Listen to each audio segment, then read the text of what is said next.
basically our bodies do have the physical capacity to heal, amazingly, right? You cut yourself, you can watch that healing happening. We have that innately in our bodies.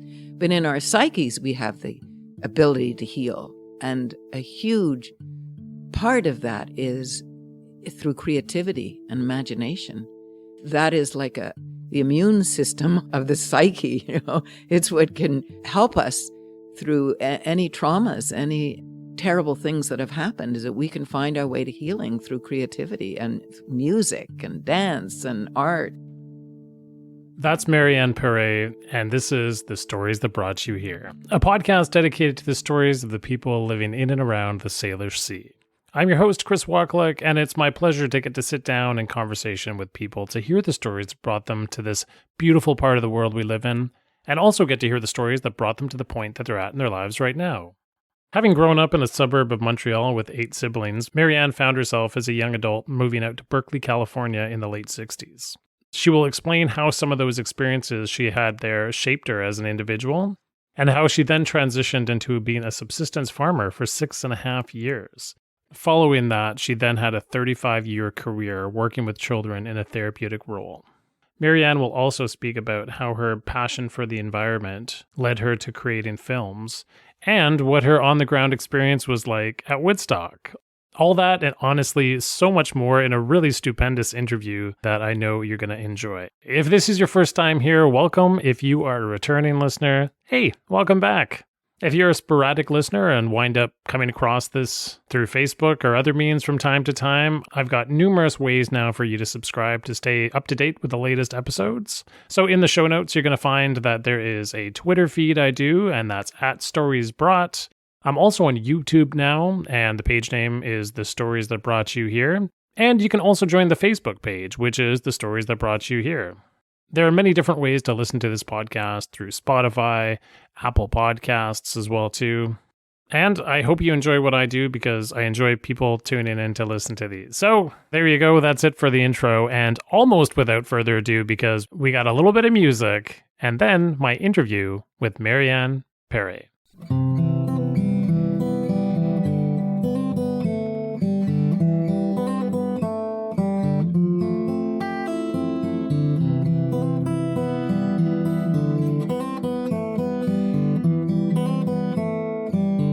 Well, Marianne, welcome to the podcast. Thank you for joining me here this morning. I'm delighted. Delighted? Yeah, okay. I am. It's Friday morning. It's just after 9 o'clock in the morning. We're doing this first thing. Yeah.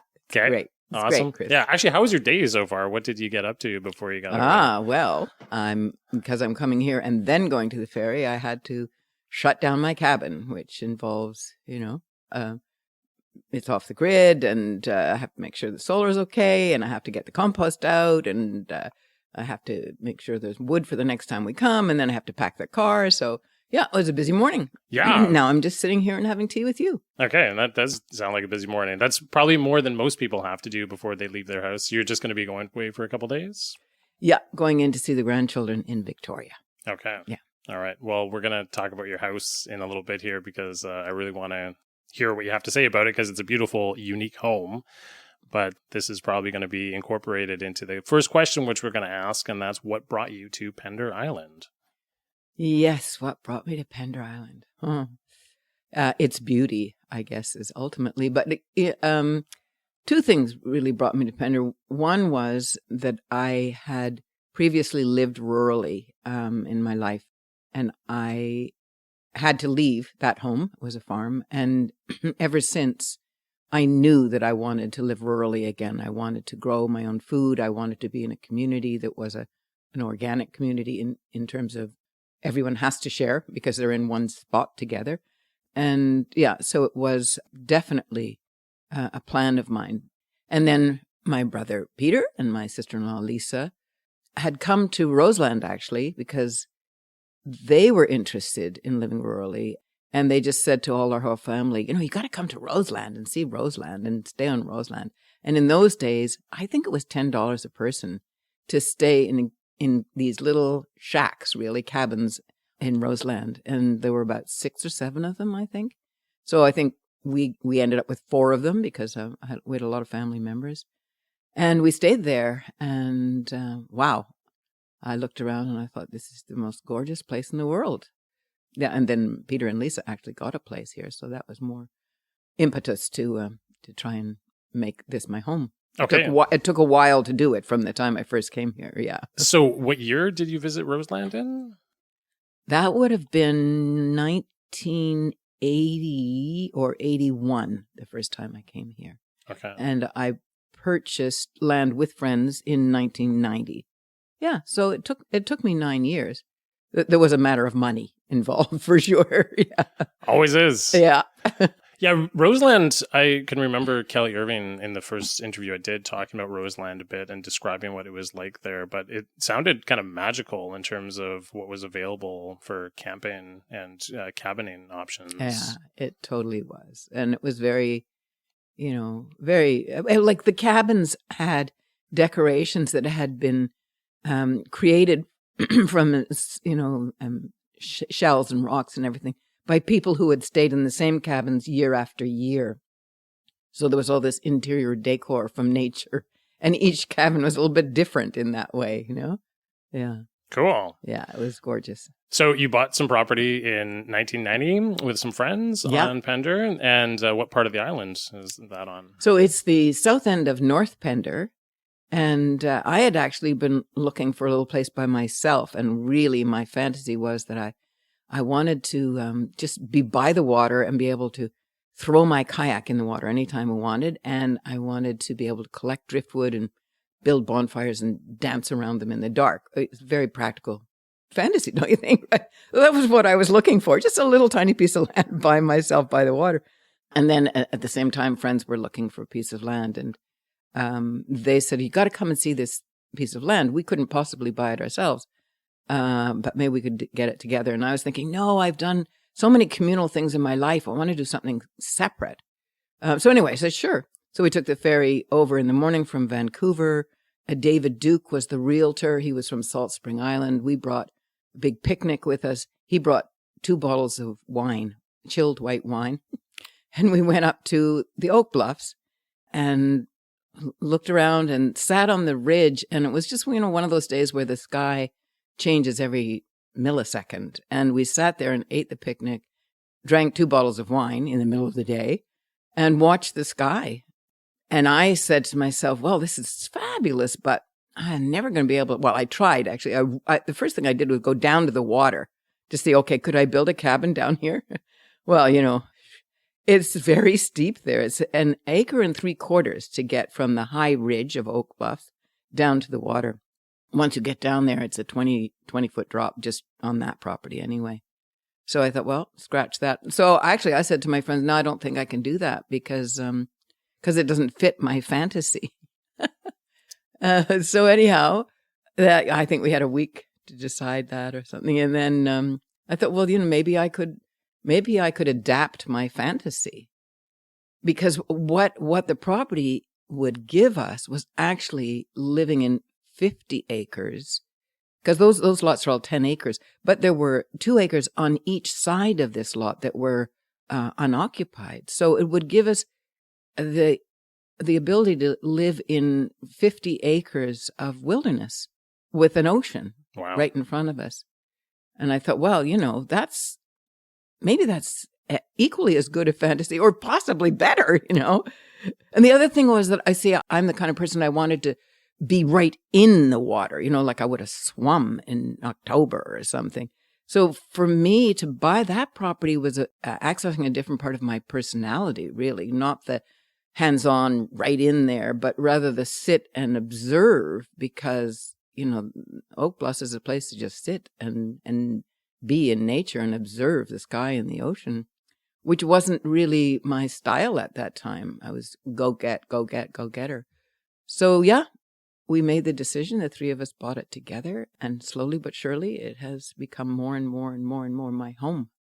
That's really interesting. So you're saying that the location of the property being up on a bluff versus down by the water possibly changed you as a person, changed your personality a little bit? Yeah, well, it made me have to access a different part of my personality. Okay. Yeah. I mean, getting driftwood and building a bonfire and dancing around it in the middle of the night. Maybe that's a 20s fantasy.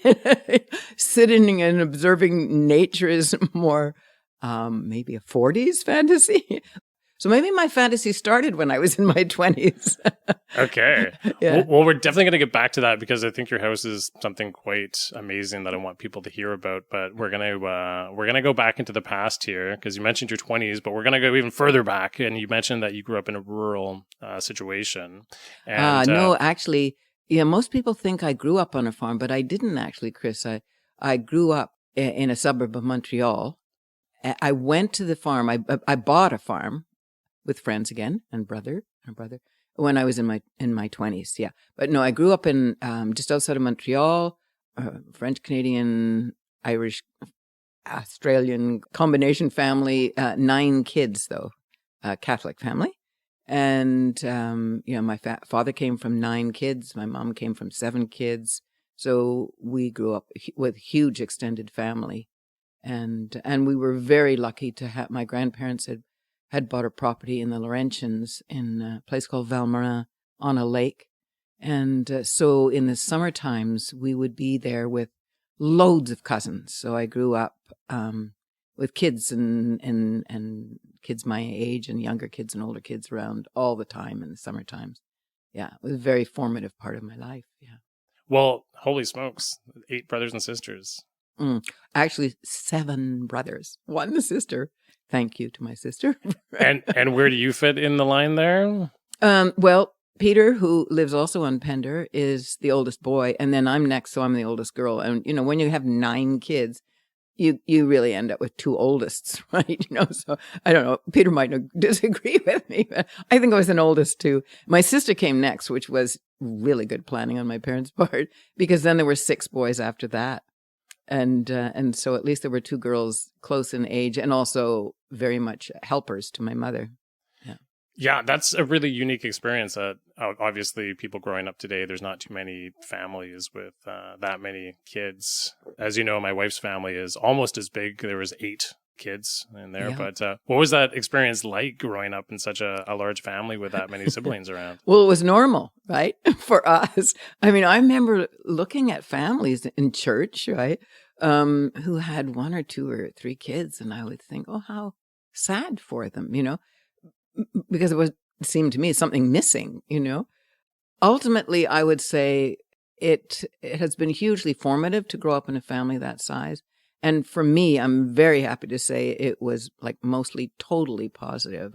The thing is, our parents weren't that available to us. They were, they were getting by great, just doing the basics of what they had to do. My father was a doctor, and he was also involved in the school board, and he was not around that much. My mother had, sometimes 3 kids in diapers at the same time. Try and picture that. Yeah. So we had each other. We'd turn to each other. And, most of my siblings are my best friends. That's just the way it turned out.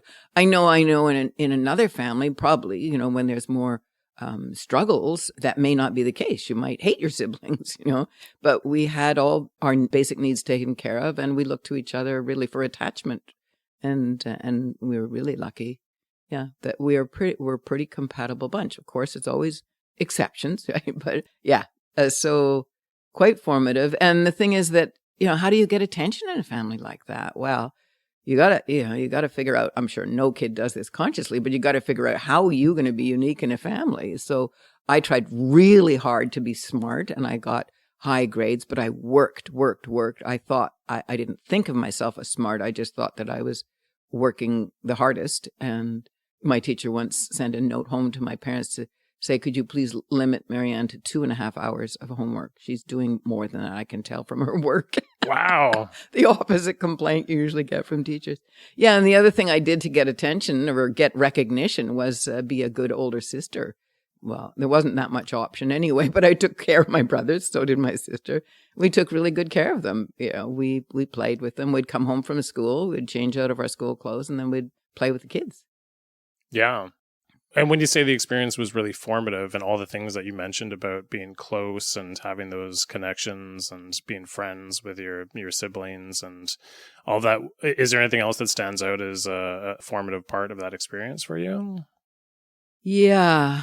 Well, I think the summers in the country, we had a big house where we had cousins living there too. We had a lake. We could walk barefoot. There were woods around us. We played and played and played. And what good fortune we had, to, didn't have a whole lot of limits on us. Our parents didn't, couldn't keep track of us, for one thing. The younger ones were being counted to make sure nobody was drowning. But the rest of us, could do what we wanted. And the boys got into terrible things like catching bullfrogs and dissecting them and things like that. But we girls, we'd just like play fantasy games and swim and yeah. So that was really very, very fortunate. And a little bit like, kids who grow up on Pender, who have that amount of freedom. It was only the summers, but also it was being a part of a large family, in terms of identity. The extended family, which was the Pare family, so my dad's side of the family, we also get along pretty darn well. We still have, yearly reunions. COVID has sort of messed that up a bit, but we're heading to our 100th anniversary family reunion, which always happens on Labor Day weekend. 100th anniversary of actually being on that piece of land where my grandparents purchased. And there's probably 5 generations now who have played on that sand in that and swum in that water since my grandparents first purchased it. Yeah. That's amazing. Seriously. So that's coming up next year, 2023 then? Well, it was supposed to be the first summer of COVID, or the first Labor Day weekend of COVID was supposed to be the 100th. So we've postponed. I'm hoping it'll be this coming 2023. But people will come from everywhere and it's usually about 150 people. Wow, really? Yeah. That's amazing. Yeah.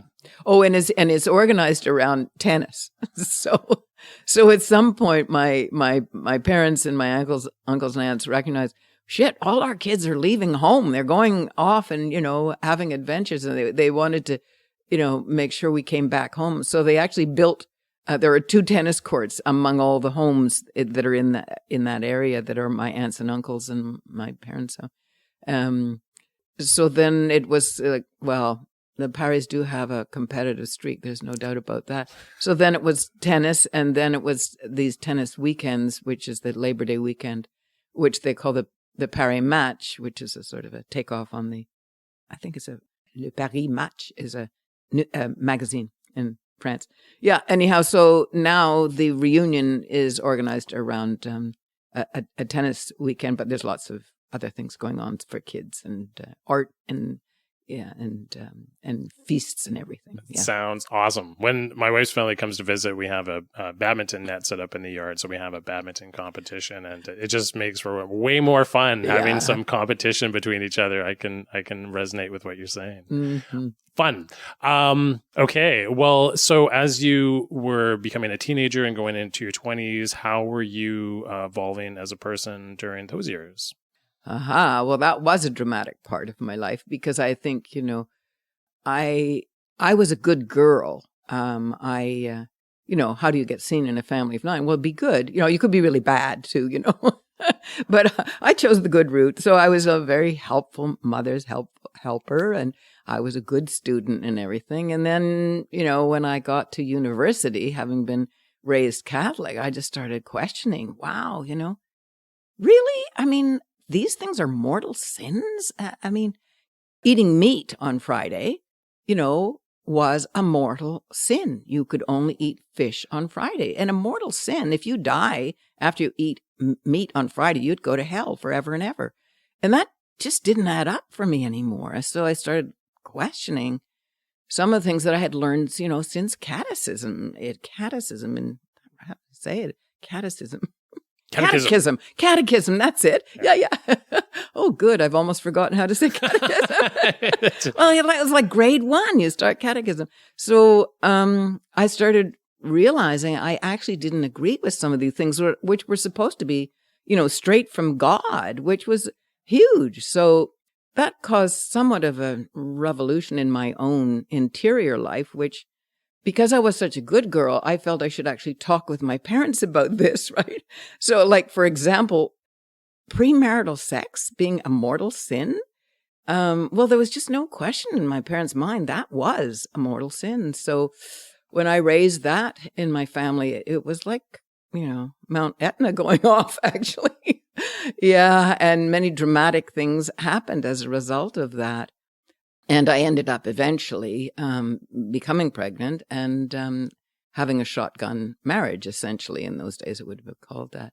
It was just really on the cusp of all of that changing, too, really, because that would have been 1966, And so the sexual revolution really hit before the religious revolution in my world, Yeah, so I got catapulted from being, a fairly sheltered, good girl into being, like a rebellious outlaw. By the time I was 20, I was actually in Berkeley, California, with a newborn, which was actually my second pregnancy. I had the first pregnancy, she was born prematurely and died within an hour of birth. And then, being my mother's daughter, I got pregnant immediately. And anyhow, we ended up in Berkeley, California. And my son was born the year of the flower child, 1967. So, from a little backwater suburb outside of Montreal and a very protected family, I was catapulted into adult life. Yeah. Okay. First of all, I just want to say I'm sorry about the loss of your first child. Thank you, Chris. Seriously, that's those things are tragedies. And second of all, how did you make it to Berkeley? What happened to draw you to that place, and how did you wind up eventually going there? Wow. Yeah. Good fortune, I would say, when I look back on it. So my boyfriend, who then became my husband, had a Woodrow Wilson scholarship to get a master's anywhere in Canada or the United States. And we looked around and we said, well, where are things happening? Berkeley, California. And so that's where we went, with no money in our pockets, just barely enough money from the scholarship to get by. And we arrived there in 1966, and we were there for 2 years. And the be-ins were happening, and the free speech movement was happening, and we lived very close to the university, and was always stuff going down, and Vietnam War was happening, and we were marching. Once we had a child, the guideline was one parent always stayed home when you went to a march because you could get arrested, and you wanted to make sure somebody was there for your kids, So it was a very tumultuous time, which it was formative also. I realized that I have actually taken the road less traveled fairly often in my life since then.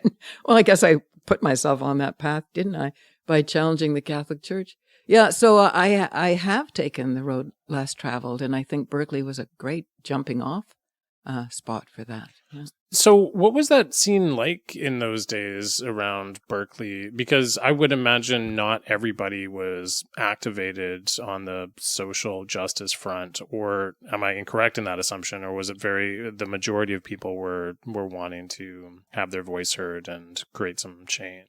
What do you remember from those times? Yeah, well, because we were in Berkeley, we were seeing social change, just rampant all around us. But of course, in other parts of California and other parts of Canada and the United States, it was still the early 60s, right?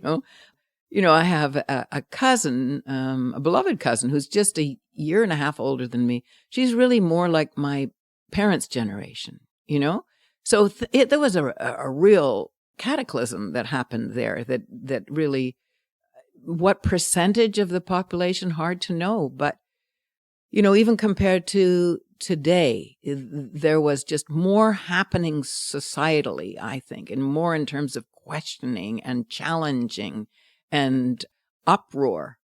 Now we need that even more than we did then. Then it was, there were things going wrong for sure, but now there are so many things going wrong. But really, the 60s was a time of enormous change, social change, that really was a snowball going downhill in a lot of ways. And yeah, I would say it changed quite a few people's lives. Whether they stayed on that path, I mean, some people say I used to be a hippie. Well, I would never say that. I am a hippie. You stuck How with do it. you used to be a hippie? The values of that time are still very much part of who I am. What particular issues during that time were you really activated with? Well, having grown up in Montreal, I was among Black people for the first time in my life. It was a very white Montreal when I grew up.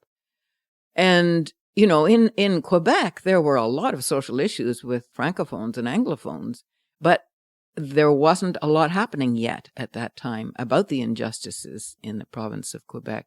Interestingly, it was easier in a way to see the injustices, the racial injustices in California that was in my own hometown. That came later.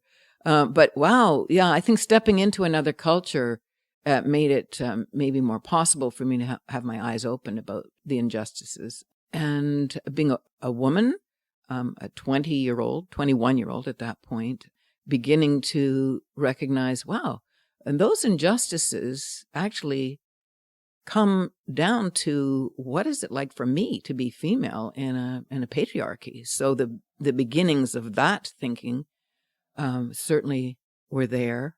And then there was the war in Vietnam, which was so obviously really a terrible mistake and a horrifying experience for the people of Vietnam. And we had so much information about it, And I tend to be sometimes a kind of black and white thinker. It's like, wow, if the Vietnam War is wrong, then we have to be actively involved saying that. And the thing is that it was easy to do that in Berkeley because, you could be on a march every day. You could be, in an office, mailing out, helping to mail out stuff. And you could be supporting the movement anywhere you looked.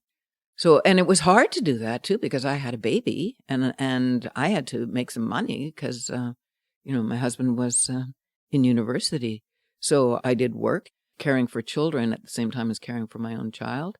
And I worked in office overload and I marched. And ultimately, when my husband had his degree and we could then choose where we would go next, we chose to come back to Canada because we just felt so, what the United States was doing was so wrong. And for myself anyway, if I had stayed, I would have had to become quite socially active against the war at that time. And it was very hard to do that and be a young mom and also to have a job. So we retreated to Canada, but with a lot of experience from those 2 years. Yeah. Okay. And so when you came back to Canada, where did you choose to live and what did your life look like then? We came back to Montreal, but I'll just add actually, Chris, because I think this is another part of it. The music in Berkeley, California, in San Francisco, the music of the 60s was just so thrilling and, turned me on to the whole, world of creativity and the world of music in a way that I just hadn't. And, I ended up going to Woodstock, so live music in the parks, festivals was another thing that came from those years in California. So, yeah, we came back to Montreal. Well, hold on. Let's touch on the music for a second here, because this is curious. So you talk about music in the park and music being everywhere. And actually, I want to hear a little bit about Woodstock too.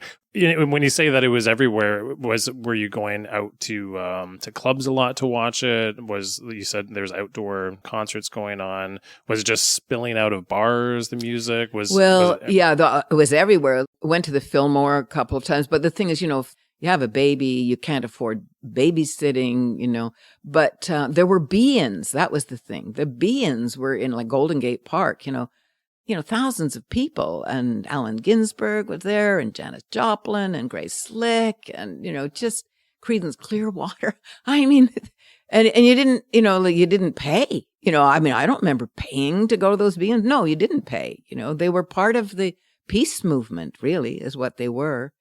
And it was just amazing. I mean, there was marijuana, there was LSD. Because I was a young mom, I wasn't doing that stuff. But there was a dark side to it, too. I mean, Charles Manson was around in Berkeley, California when I was there. I remember one day being in a laundromat and some guy coming up to me and saying, hey, a bunch of us are going out to the valley, we're going to a farm and having a party, you want to come along? It's like, yeah, of course I did, but I was doing the diapers, and, afterwards I thought, shit, that could have been one of Charlie Manson's guys, that was happening. So there's the dark side right there. But also, at the Beans, what I was aware of is that there, a lot of young people with young kids, and some of those kids were not being taken care of properly because the parents were just too stoned and too high on the music and were too young to be sensible about what children need. So I really saw that, and being, a caregiver to young children, it shook me. It did disturb me. So, as things went down in California after we left, I had seen the beginnings of that. And that's the downside of the beauty of the 60s, for sure. It's so interesting because, my impression of those times are through archival footage or through movies that represent it. And it's usually with a pretty glossy sheen to it, right? Yeah. So what you just described there about people maybe not doing the best job that they could as parents because of choices that they make with using drugs and maybe not being present as much as they should be. That's a good thing to mention. Yeah. There's always an alternative side to these wonderful things. Mm-hmm. What made you decide to go to Woodstock? Well, because it was there, eh? So we were back in Montreal. I was working for the Royal Bank of Canada. My husband had taught for a while, and then he gave up teaching and wanted to do filmmaking. And was it 1970 or 69? Whatever. It was 69. 69. Yeah. So my son was 2, and it was happening in Woodstock, New York, which was, I don't know, a 4-hour drive from where we were. And my parents said they would take my son, Sebastian. So 2 carloads of us went down, and in our carload, we had the food. And in the other carload, they had the sleeping bags and the tents and everything. Anyway, the most thrilling moment for me was like, we're driving down, we're listening to the radio, and we're hearing, whoa, a lot of people showing up, right? And then we're, by the map, we're still a mile outside of Woodstock, the town of Woodstock. And we see that there's cars pulling over on the side of the road. And then there's like major cars. And then there's like fields of cars. And then you can't go any further. We had to pull over and park and walk through the town of Woodstock to get to the other side of Woodstock to get to the farm where the festival was happening. There were 500,000 people by then, and we're, getting out of cars and seeing people, with feathers in their hair and, and all their backpacks and their beads and bare feet and everything. It's like, whoa, we are with our people. And then we get there, and the guy in the other car, one of the guys in the other car had a press pass. So we were supposed to meet at the press table where we were going to, figure out where we're going to camp and everything like that. Well, by the time we got to the press table, essentially there was no press table because by then the gate was down. They decided, well, we can't control this. So they opened the gates and people were just swarming in. And we stayed more or less by this table. There was no press there. The press were all over the place. It was not even a ticket table, right? So we took turns going back to the press table, waiting for our friends. We never found them. So we didn't have tents. We didn't have sleeping bags. They didn't have food. And it started to rain, of course. Oh, man. And actually, we slept underneath the so-called press table, and I don't remember where they ended up. At least they had tents, But yeah, food was a scarcity too. And another memory that stands out for me was Joan Baez about 2 a.m, because of course the music was all delayed, and they were flying people in because they couldn't drive the performers in. So it was just like, well, okay, let's see who's here now. Okay, let's put them on the stage. So it's about 2 a.m. and Joan Baez dedicates her next song to David. I can't remember his last name, who was an activist, and her partner at the time, who was in jail, So she's sending out this song to him, and we're all, groveling in the mud, in the rain. It was like, no, he's got a warm bed. He's got 3 meals a day, dedicate it to us. Look at us out here. Yeah. And then, then there was, people who were just sliding in the mud. There was a slope. So it just became like a sliding slope, and people would just take all their clothes off and slide in the mud. It was wild. It was cold too because of the rain. And then the thing is, I never really saw the stage. I could see the stage from a distance, but there was no way I wasn't going to fight through these crowds. They were like just jam packed. So it was a phenomenon. It was absolutely a phenomenon to be there. And later in life, it was a great way to impress teenagers, because I worked with teenagers a lot, and they would say, "What? You were in Woodstock?" I never thought teenagers would be interested, because it was like 20 years later. But anyhow, that was a badge of honor that I had, that I was at Woodstock. Did you realize at the time that it was this landmark cultural event that you were at, or maybe not really? Yeah, we did. It was like, suddenly it felt like the whole world was, Berkeley, California in 1967, Suddenly it was like, oh yeah, we are the world, which really, I think there's a song, isn't there, from that era. But the hopefulness, that the core message was, let's live in peace. Let's be kind. Let's let go of a lot of the constraints that our society puts on us. Can we do that? That was a beautiful overriding, hope in the 60s. And Woodstock felt like that because, we took care of each other in the muck and the rain, and the music was just uplifting. Yeah. And it had its dark side too, didn't it? The weather certainly was the dark side. But, there was no violence there. I think one baby got born. Nobody died. It was amazing. It was an amazing moment in time. Cool. No, that's really cool. I don't even know if I've ever talked to anybody who's been to Woodstock before. So that's a first one for me. Thank you for sharing the stories about that. And just one last question about that as well, too, is that when you and your friends made the decision to go, I guess it was based on the fact that there was this incredible lineup of music and it was a huge festival. Had anything like that happened before, or was that kind of a unique event? Those kinds of festivals were happening. Ontario, I can't at the moment remember what the name of it is. Ontario started a yearly festival around that time. And again, I have a 77-year-old memory here, so there's gaps. The music festival where Dylan first went electric had happened on the East Coast, I think in New York State, Upper New York State.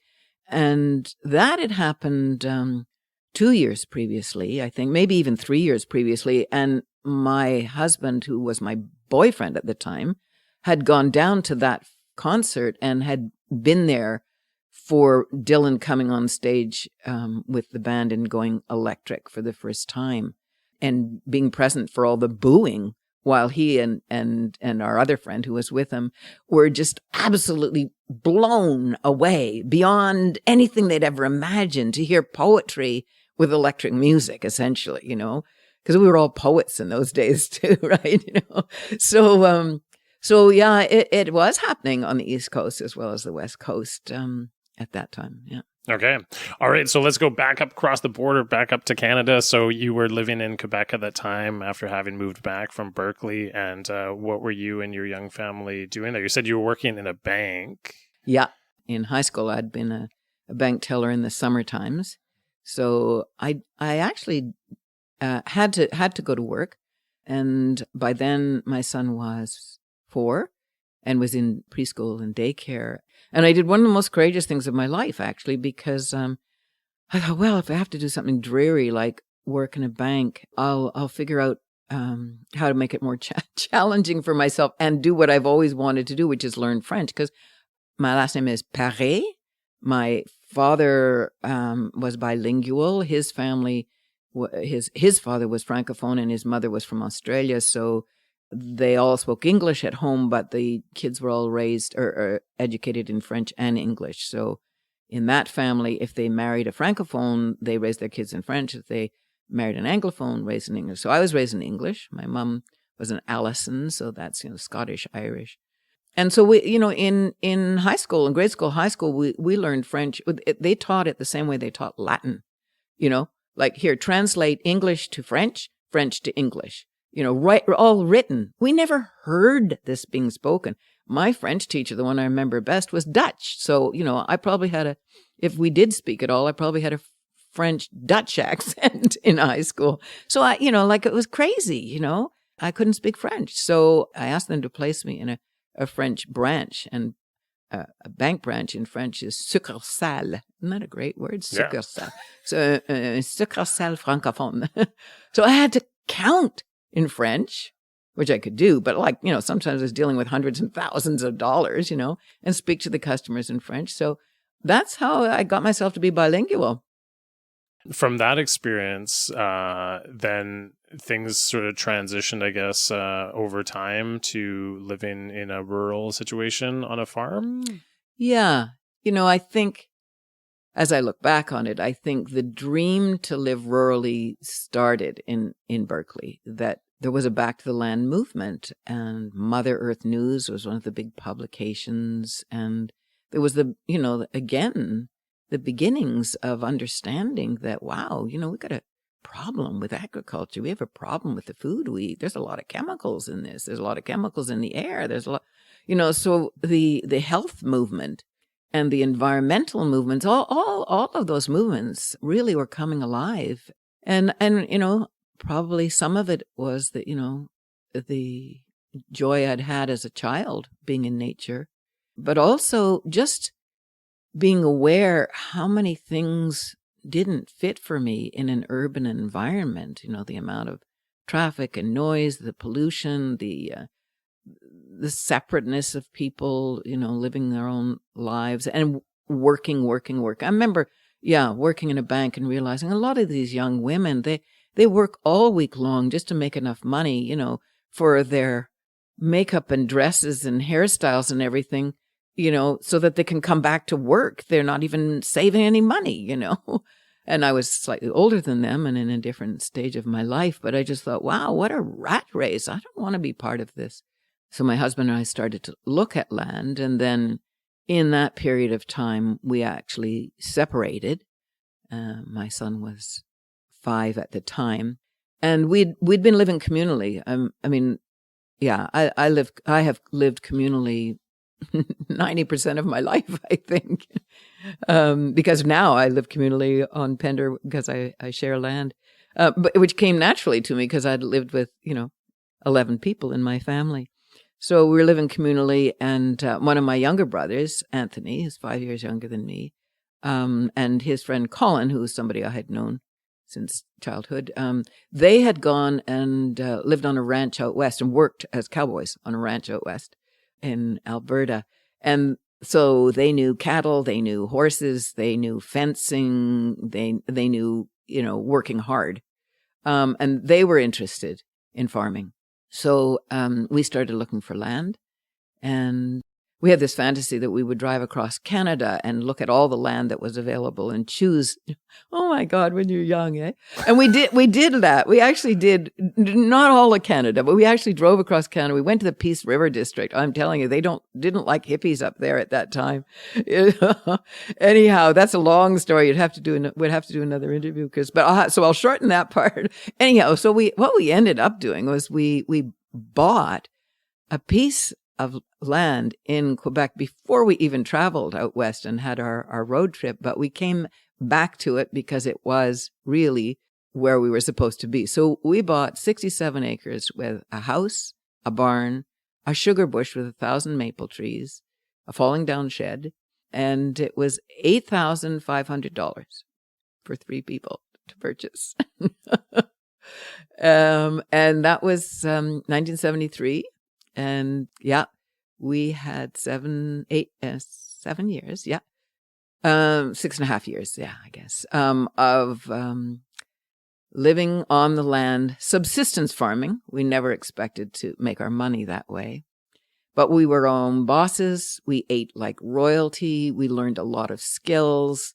We worked our asses off. You know, we were poor and we were happy. We had just the most wonderful experience of, you know, learning a lot and being close to the land. We did it all organically. We farmed with a horse, so we had a workhorse. We did the sugar bush was with a horse. We plowed our land and harvested with a horse. We had milk cows. We raised pigs.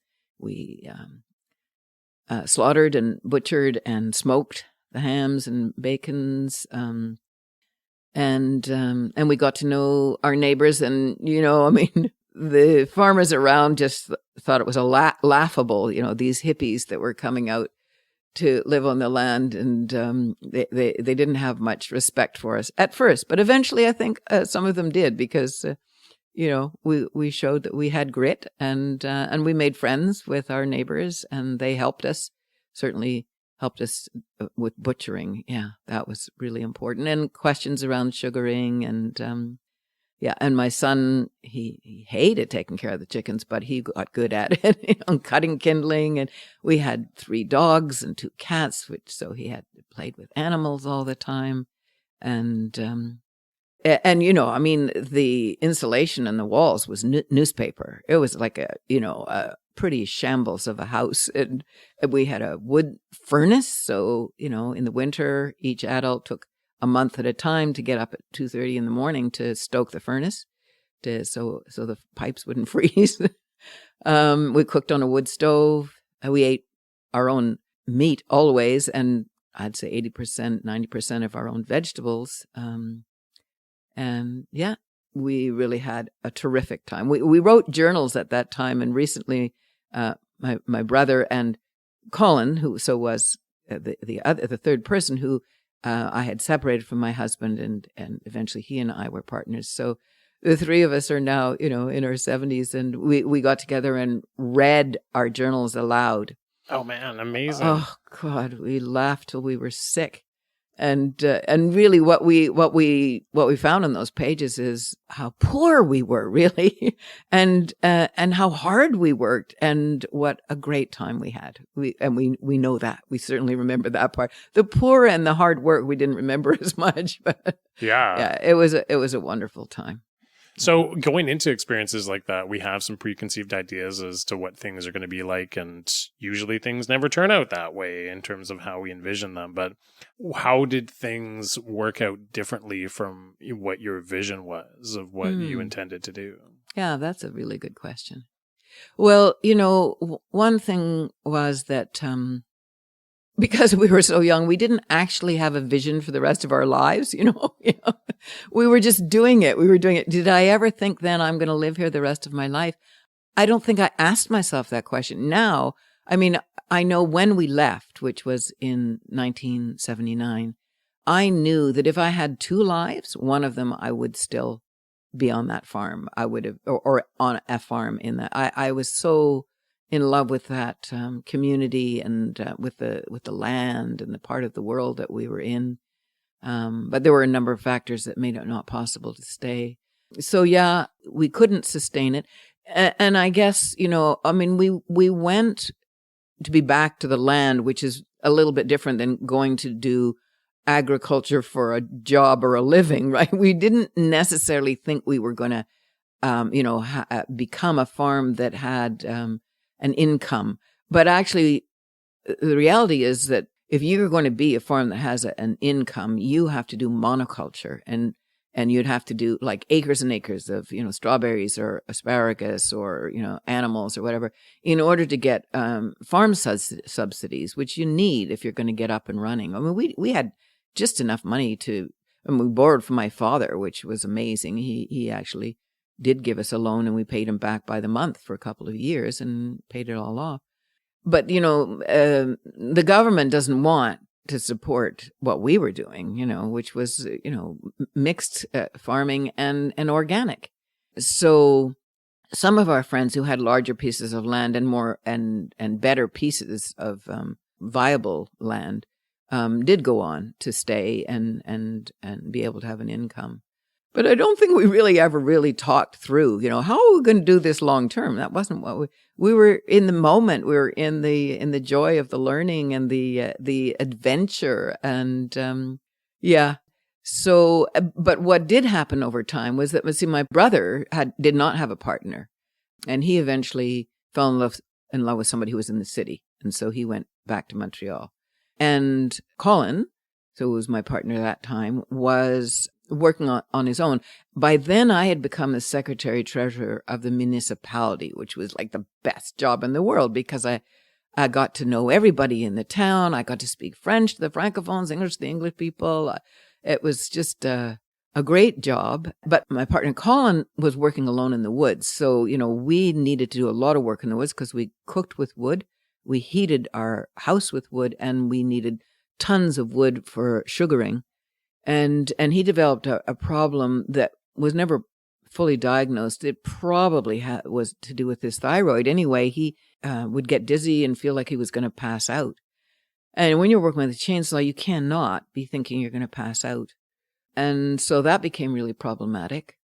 And also, my son, who adapted really well to rural living, was finishing grade 6, and he was going to have to go to on a bus to the nearest town that had a secondary school. So it was going to be 25 miles each way on the bus. And that just didn't seem like the right thing for him. And it wasn't the right thing for Colin to keep working in the woods on his own. So we knew we had to make a change. Uh-huh. And by then my brother Anthony had gone. So we knew it was time to move on. I mean, like, if I was still there, I'd be a pig lady because raising pigs was just the greatest thing. I loved those pigs. Really? What was it about raising pigs you really loved? Oh, they're so smart. They talk to you. You come in and they're talking to you, and they're very personable pigs. And then the litters. I mean, we had pigs that had a particular problem, which is they got high fevers. Which of course we didn't know about. They got high fevers when they went into labor. And so they actually tried to attack their baby young. Yeah.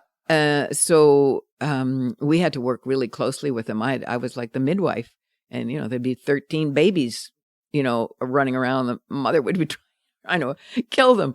So I got to really interact a lot with pigs, and that was that's a great part of that life. Yeah. Okay, well, 6.5 years is a good run to be doing that, and you hit the eject button on that experience, and then you transition into another phase in your life. And what did that next phase look like?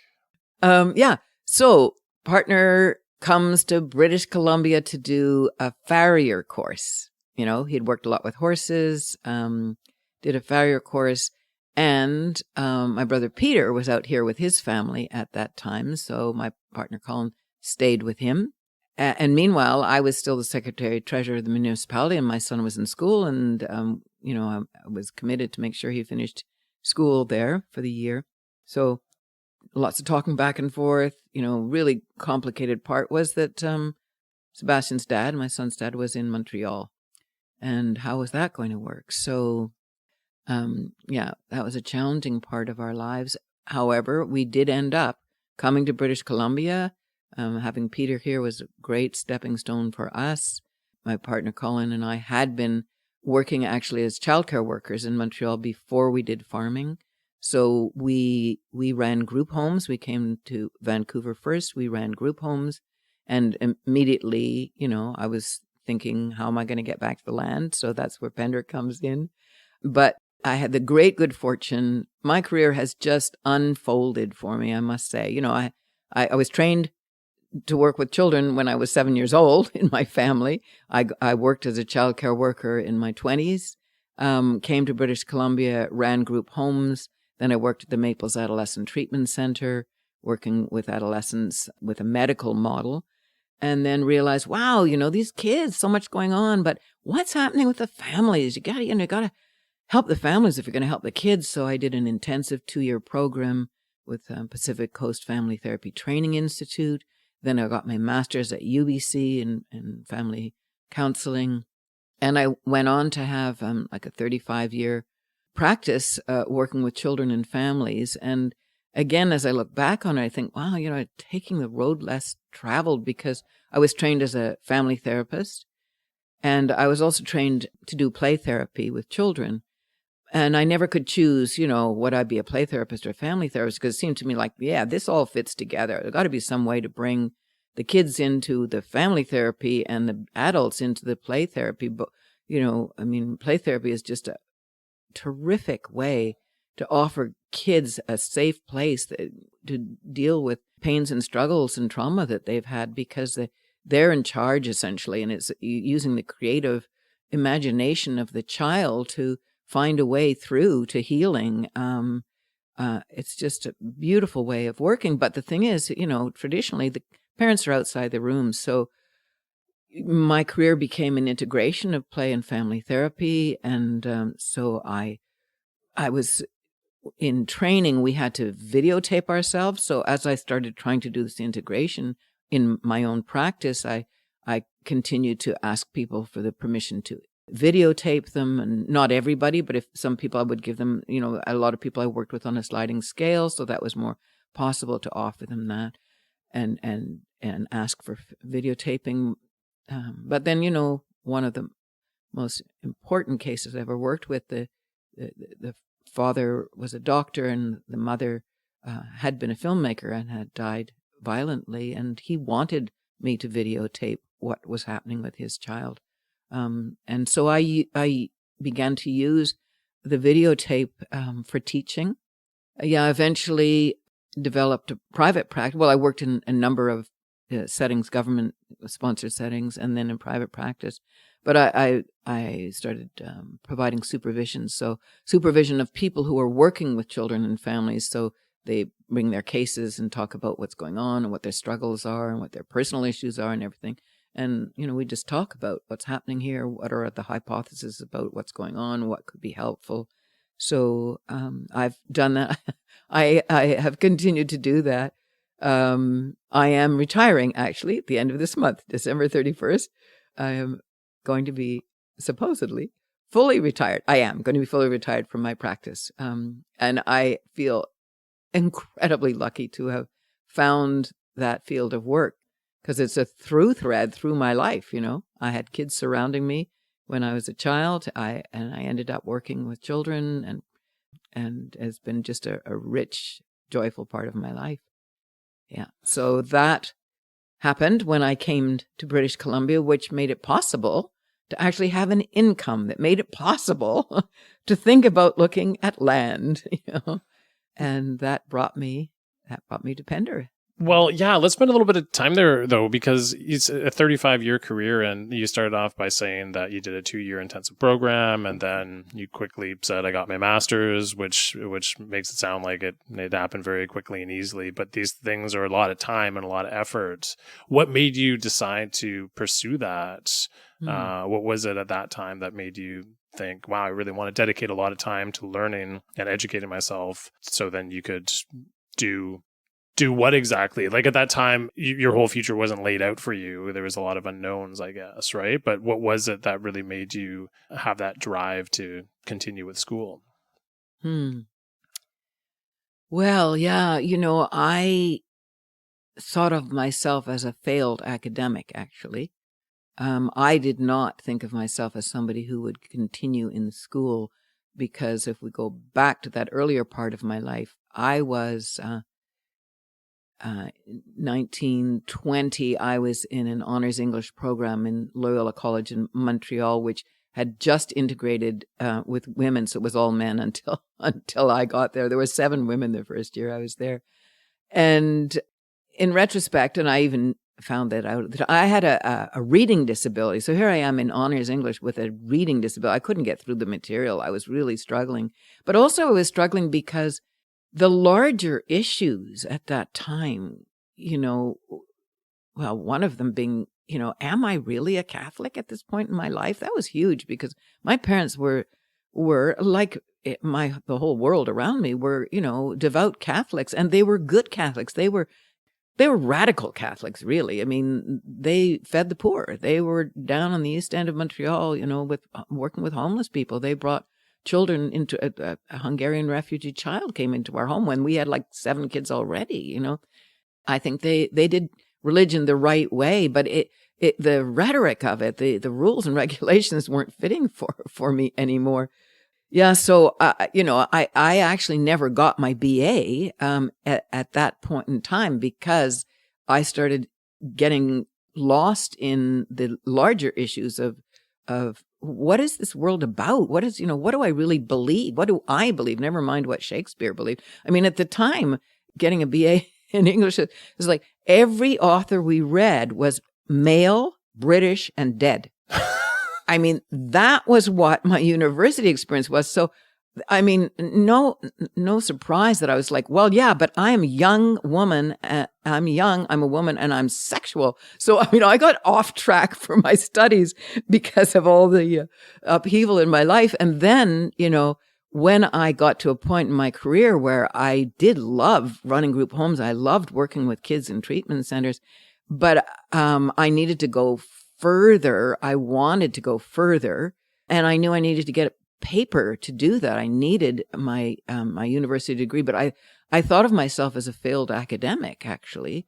And in fact, it wasn't easy to get into UBC. I got turned down. I was on a wait list. I had to do catch-up courses and everything. And I'd gone and finished my BA when I was like 39, 40. So I was like, stumbling along in the academic field, not my place of comfort. But I just knew I had to do that in order to continue in my field. So yeah. Thank you for picking up on that, Chris. That was hard. It was tough.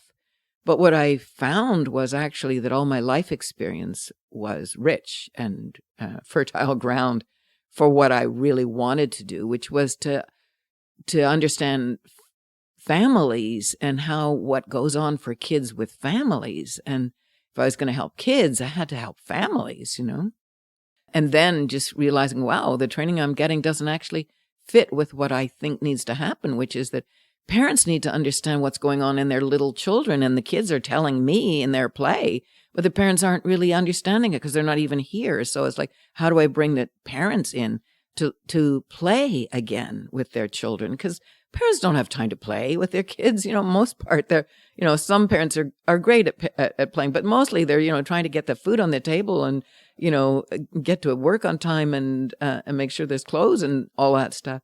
So yeah, I brought parents in to play with their kids, and I essentially helped them back into the world of creativity and imagination, which is where kids live, and it's where they express themselves. It's where they learn through their play. It's where they explore who they are. It's where they create who they are through play. So that was so rich.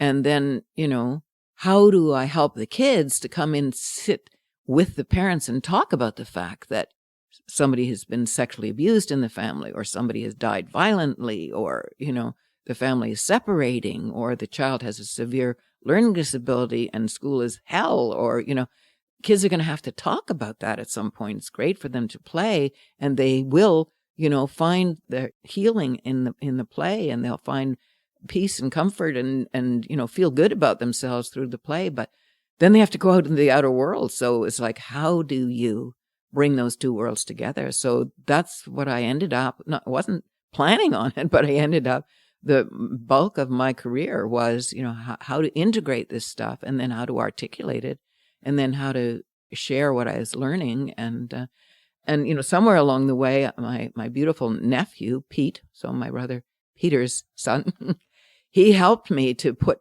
PowerPoints together. And then I started presenting. And then, then I would say, well, Pete, I got another invitation to present. I need to, add some stuff to the PowerPoint. So, and he would say, well, yeah. Okay, Marianne. Well, I think you know how to do it now. So just let me know if you run into trouble. And it's like, oh my God, this technology. He was right. I'd sat in the passenger seat while he was doing the PowerPoints, but I actually knew how to drive the car. So I started making PowerPoints myself and editing all of my own video footage of the work that I was doing with parents and kids, And then I interviewed the parents, and they got to teach the students, So, what was their experience of all of this? So, yeah, that was where my career brought me, and it was pretty thrilling, actually. Wow. Seriously, that is really wow. And so when you were figuring this out along the way, and you were documenting the things that you were working with, and are you presenting these to colleagues and suggesting this is a better way to provide therapy, that we need to include the parents working with the children? And was it an uphill battle? And you mentioned a private practice as well too. Just how did that all kind of look as the years went by, that whole experience? Mm-hmm. Yeah. Well, I always did some work in a government-funded program. And for most of those years, it was the PACE program, which provides a program for children and outreach to parents and parent education and play therapy. So I worked many years in that program, and then I supervised the people who worked in that program. And then I worked for Greater Vancouver Mental Health in a mental health setting, working with parents and children. But I slowly started my own private practice. So I did private practice on the side. And then eventually I left those structured settings and did private practice. And then a lot of other play therapists needed supervision. I mean, in our field, you need a certain amount of supervision every year to keep your accreditation. So I was providing supervision. I was realizing, yeah, people really want this and they need this. A lot of the counselors were working in schools and, had no contact with the families. Well, that's crazy. If a child's acting out at school and having a lot of trouble, the family's got to somehow be involved. That's that. So, yeah, the need for it was there. I never would say this is a better way to work, but I'd say this is an alternate way to work, and people wanted to hear about it. So then, we have ongoing training in our work. So my accreditation organization, the BC Play Therapy Association, I was on the board for a while. I ran the newsletter for a while, and, then did workshops, and then we'd have yearly conferences, and I worked with BCACC, which is a registration for clinical counselors, is where I had my coverage, and a Canadian Association for Play Therapy, and I taught in the United States, Association for Play Therapy, which is an American association.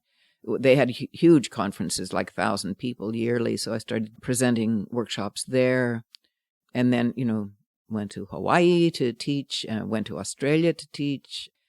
Yeah, so it just had its own natural life, actually. I never actually advertised my practice. I was very lucky. Just through word of mouth, I got enough clients, and then through the training, the accreditation service system, I got invitations to teach. You mentioned earlier being able to integrate imagination and creativity into the parents through being able to play with their kids. And I think that that's so important, that I know that when I'm lacking imagination and creativity in my life, that my quality of life goes downhill. And that certainly we're all under stresses and constraints to pay the bills and to trudge through life. And I don't have any kids, and I can imagine it's much, much harder when you have to expend that much more energy with children, and the ability to be imaginative and to be creative definitely takes a back seat. But I think that sounds like a really beautiful thing, to be able to encourage the parents to tap into those aspects of themselves. Absolutely. I mean, basically our bodies do have the physical capacity to heal, amazingly, right? You cut yourself, you can watch that healing happening. We have that innately in our bodies. But in our psyches, we have the ability to heal And a huge part of that is through creativity and imagination. That is like the immune system of the psyche.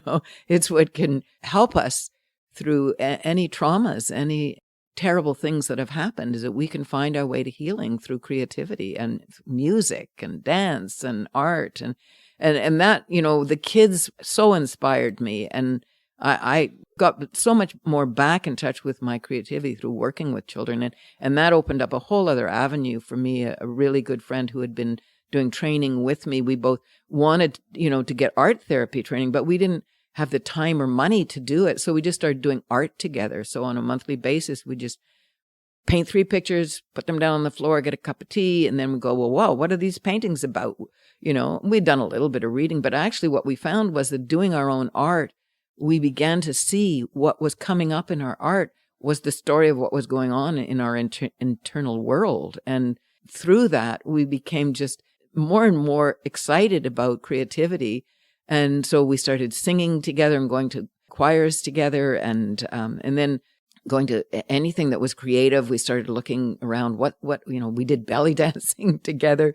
And then eventually we found Women Friends, which was a creativity camp for women, which is an amazing experience for years, would be twice a year. And then, that friend Jenny, dear friend Jenny, and I started Winter's Tales, which was a storytelling for women in the wintertime. When in the dark of winter, we get together and we would just tell stories together. And that became storytelling plus doing creative activities, arts, and then performing, just having, a stage in the nighttime to, people bring their poetry and their songs, dances and storytelling, we started collecting masks and costumes and wigs and accessories. And then we just started putting on costumes and telling stories from the characters that we were discovering, and just this extraordinary explosion of creativity among women in a setting where it's just safety because we're just playing together like kids, and the trust level was there. So, it was just remarkable to see, the innate creativity in people when the setting is safe for it. And, and people would say, look, this is better than therapy, and we've done that. We've done that for 22 years now, going on 23 years now. And now it's twice a year. And I've lost that beautiful friend, Jenny. So I'm doing that with the help of the community because there's a lot of women who are very invested in continuing to do that. But I would credit the children's creativity with inspiring us to go that road. Yeah. Sure. Yeah. I guess being around the kids as much as you were, that it's tough to not have that rub off on you being around kids' playful imagination and creativity. Nice. So back to Pender Island here, and let's talk about this beautiful house that you have up on Oak Bluffs. How did that come into existence? And if you could describe it a little bit for people listening. Okay, well, yeah, first of all, getting the career made it possible to think about getting land. And then my friends and I looked at this property together, decided we would buy it. And we were thinking, well, we'd put a yurt on it maybe, or a trailer or something, because none of us had any money to do anything else. But we ended up buying a Sunbury cedar kit for a shed. And it was like under $2,000, and I think it was 12 by 16. And it came with 1 page, 2-sided instructions, nails and wood and shingles. And we put it together. And then when it was half done, I think we were, sleeping in it one night, and we were thinking, God, it's so nice to be able to lie here and look at the trees. So we decided to put in a skylight. So we put in a skylight, and we put in windows, which didn't come with it. And we shared that cabin for a couple of years, and then I had the amazing good fortune to find my partner, John Allen, came into my life, and we've been together 30 years now, a hugely rich part of my life. So then it were 4 of us in a cabin. That's too much, And so John and we would take turns being there, the 2 couples, and then John and I thought, well, we really want to be here more often. But I couldn't afford to build a house, And he said, well, let's just build something in the meantime. And I thought that was not practical, and I'm a practical person, but it was desirable. So we decided we would build something that would be somewhere between this 12 by 16 cabin and the ultimate house that we would build that would, be for living full time. Well, what we built was a 250 square foot cabin that we designed ourselves. We knew everything we wanted. We knew the layout of it. But we, again, had amazing good fortune because Paul Hampson took a look at our drawings and our list of 18 things that we wanted. And he'd just go, no problem, no problem, no problem to each thing on that list. And he built it up on the ridge. It's sitting on rock. It is off the grid. We built it with one solar panel and used it with one solar panel until COVID, which COVID meant Zoom, and Zoom meant needing more power. So we now have 2 solar panels. We collect rainwater. We have 45-gallon drums, 18 of them all strung together, and that gives us running water for everything except drinking. We bring in drinking water, but we also fill 7,000 gallons of cisterns for watering the garden from the rain that comes off our roof. We just use a hose, and it's all gravity fed down to the tanks by the garden. We have a composting outhouse, and then in latter years, we have what we call a pissoir, which is like a fancy commode that is on the outside of the cabin because you don't have to go down to the outhouse every single time. We have coolers. One cooler is run off solar. Amazingly, the solar will charge it with a full moon. It's amazing. Even a gray day like this, it's charging. And we have limited needs for electricity. We just don't use electricity that much. We bring, a lot of the recycling that needs a lot of washing and our clothing to the city. And I am here on Pender 3/4 of my time, and John is maybe 2/3 of the time. So, when we go to Victoria, it's no longer Vancouver. We go to Victoria. We've got grandkids there. And so there we do the things that we can't do in the limits of this cabin. But really, it has everything we want except a washer dryer. We don't even have a hot water tank. We just boil water on the wood stove or on the propane stove. And we have a built-in dishwasher, which is John. He does all the dishes. And we have a 6,000 square foot garden, and we grow a lot of our own food. And we have this amazing view of the ocean, and we see the eagles are nesting nearby. In the old days, we used to hear the orca because we're in the sanctuary zone, and it was just the most beautiful thing was hearing them, blowing from down below. Now we don't even hear the whale watching boats because that's what the next thing was. We'd hear the whale watching. Now they don't even come because the orca don't come along that coast very much anymore.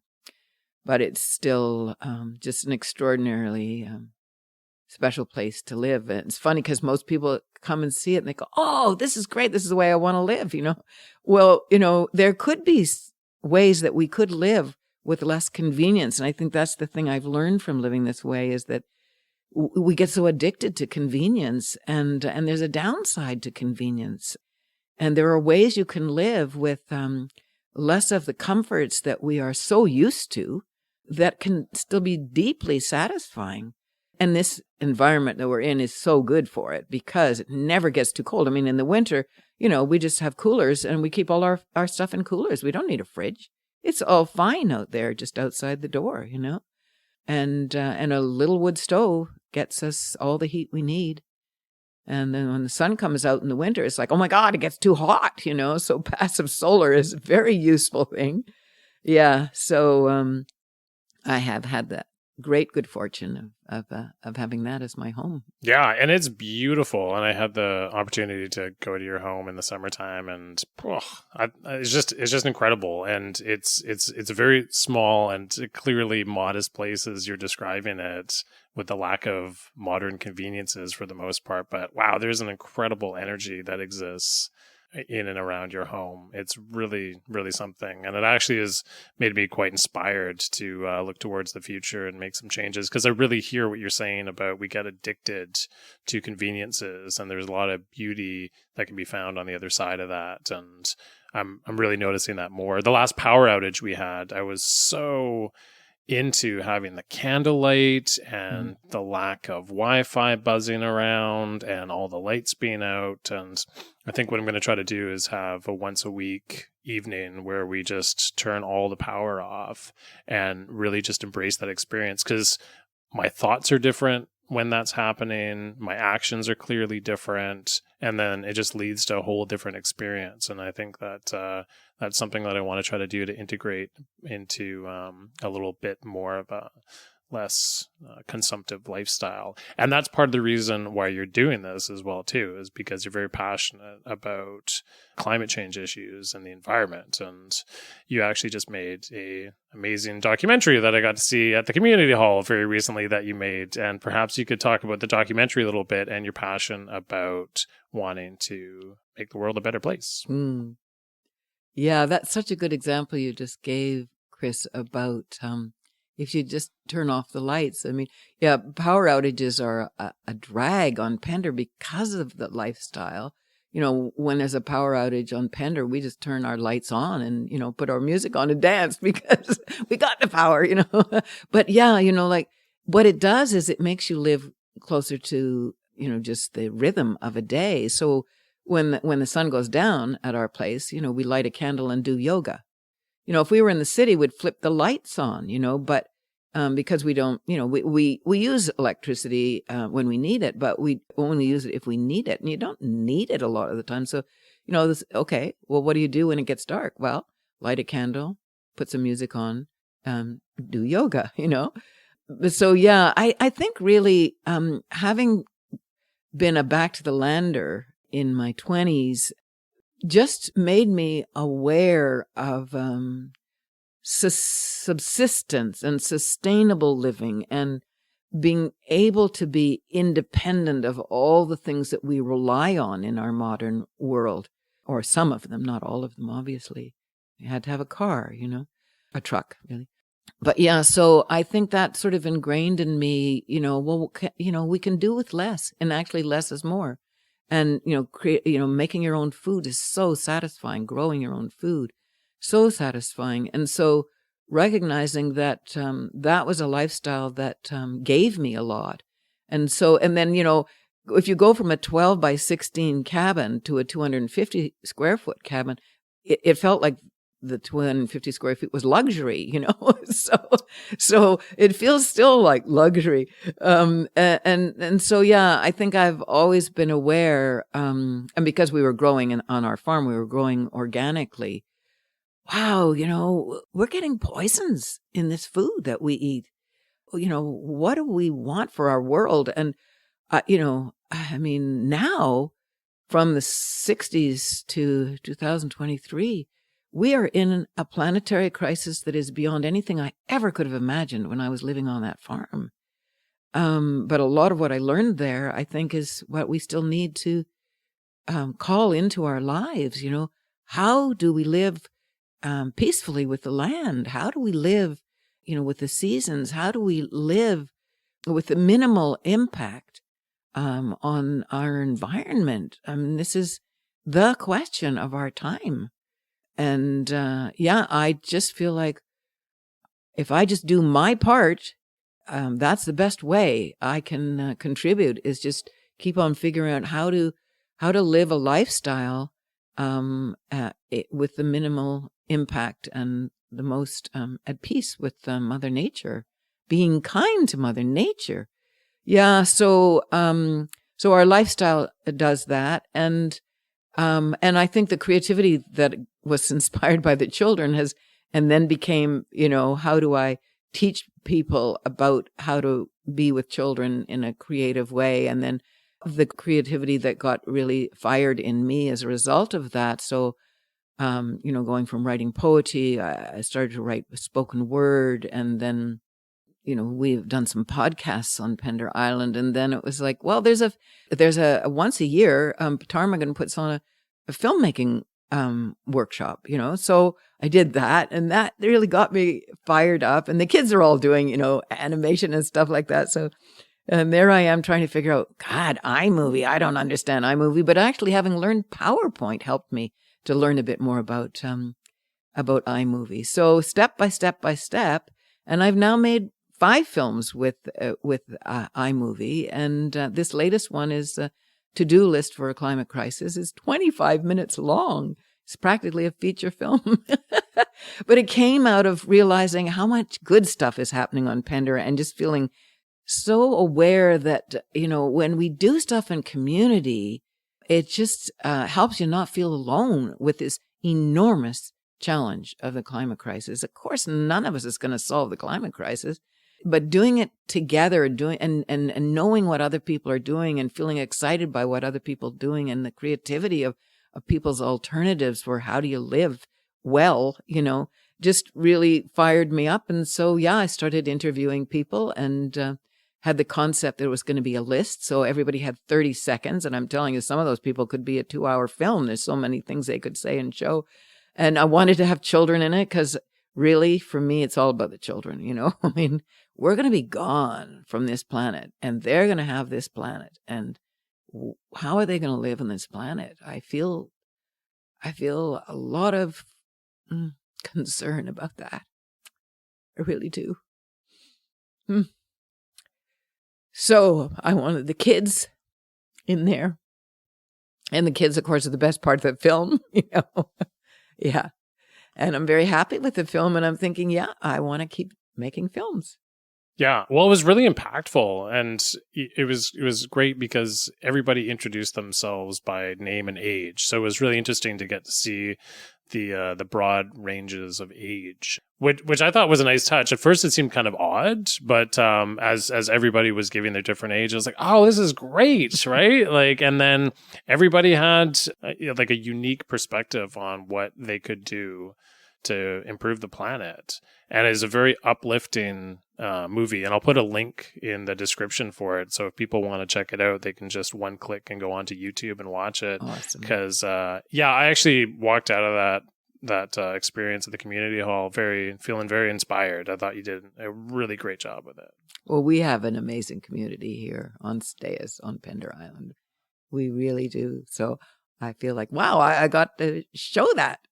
Yeah, which is great. And it's amazing the film is getting around. Somebody told me the other day, somebody who lives on Pender said, I got 2 emails with a link to your film, from one from Salt Spring Island and one from Victoria. And she lives on Pender. So, wow, I have no idea about how do you distribute a film, but somehow it's happening. So I'm very happy about that. Yeah, no, that's great for sure. Just being aware of the time, seems like you're going to have to go to the ferry pretty quick here. So I think that we're going to reach the end here very shortly. But before we do, I just want to ask, is there anything that we haven't talked about today that you want to mention to the people of Pender or other people who are listening to this about you and your wonderful life that you've had? Well, what I want to say, Chris, is how much I appreciate you doing this. Stories are so important to us. Human beings tell stories. We tell stories, It's so fundamental to the animal that we are. And you are doing this terrific job of getting the stories of this island out and about on air for people to hear. And I'm just, I love every podcast that I've listened to. And I'm going to keep tuning into you. I guess I'm even going to hear this one. So I think what you're doing is very valuable, and I really appreciate it. And I thank you. I appreciate those words for sure. And thank you. I appreciate that. It's a pleasure to do, right? Like this experience we're having right now that people will be listening to is lovely. But I mean, having this opportunity to share a Friday morning, drinking some tea and having this experience with somebody is really special. It's really special. And I really value every one of these I get to do. And none of them turn out the way I think that they're going to, which is the great gift of it. And it's amazing. So thank you for sharing your time and your stories and your vulnerability and the work that you've done in your life and coming in and talking about these things. Thank you, Marianne. Thank you, Chris. Oh boy, wasn't that great? I am very thankful that Marianne decided to do that interview. That was a lot of fun to do. And as we mentioned before, if you're interested in watching the latest film that Marianne did, I did put a link in the show notes for that. So please go check that out. It's really worth watching. I'd like to say thank you to Ben McConkey for providing the theme music for this podcast. And, of course, thank you for listening. Until next time.